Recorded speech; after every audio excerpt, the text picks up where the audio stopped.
కృష్ణారావణ్ కేసులో పొన్నవోలు సుధాకర్ రెడ్డిని మగ్గించాడండి మన జగన్మోహన్ రెడ్డి.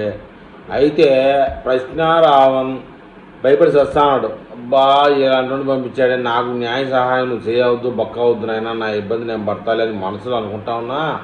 పైకి ఏం చేయలేక కామ్గా ఉన్నాడంట. విషయం ఏంటంటే పొన్నవోలు ఏ కేసులో పడినా ఎన్ని వాయిదాలు తీసుకున్నా 14 రోజులు రిమాండ్ చేసిన కథ మనం గతంలో చాలా చూసాం. అయితే అందరికాడికి పొన్నవాళ్ళని పంపాడు. ఎవరైతే ఇతనిగా బయటికి రాకూడదురా, కొంతకాలం ఇలా లోపలనే ఉండాలా అని ఫిక్స్ అవుతాడో ఆ నాయకుడు, వాళ్ళ కాడికే పంపిస్తారు మన పొన్నవాళ్ళని. సరే, మొత్తానికి ఏదేమైనా ఇక్కడ పొన్నవాళ్ళు కూడా ఒక మంచి అవకాశం ఉంది.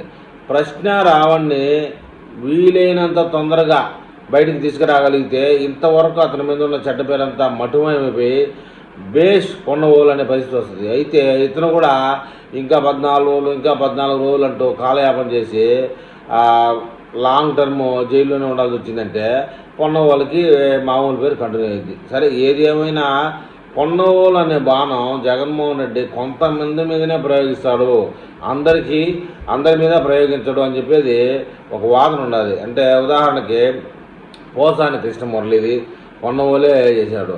ఇంకా అలా లిస్టు చాలా పెద్దదే ఉంది. పొన్నవేలుకి సుమారు 5-6 కేసుల్లో ఈ మహానుభావుడు పోతే 14 రోజులు రిమాండ్ లేకుండా చాలా వరకు ఆయన వాదించిన ఈ వైఎస్ఆర్సీపీ సోషల్ మీడియా కేసుల్లో చాలా వరకు సపోజ్ 10 కేసుల్లో ఆయన దిగితే 8 కేసులు 14 రోజులు రిమాండ్ పడిన చరిత్ర కనబడతా ఉన్నది. మొత్తానికి ఏదేమైనా రావణ్కి జైల్లో నిద్ర లేకుండా చేస్తున్నాడు మన జగన్మోహన్ రెడ్డి గారు. ఈయన వద్దు బాబు, ఎవరన్నా పెట్టండి, కావాలంటే ఈయన గారిని మీ రెడ్డి గారి కేసులకు పంపించుకోండి, మాకు వద్దు అని చెప్తే వినకుండా ఆయన్నే పంపిస్తానన్నాడు. మరి ముందు చూద్దాం.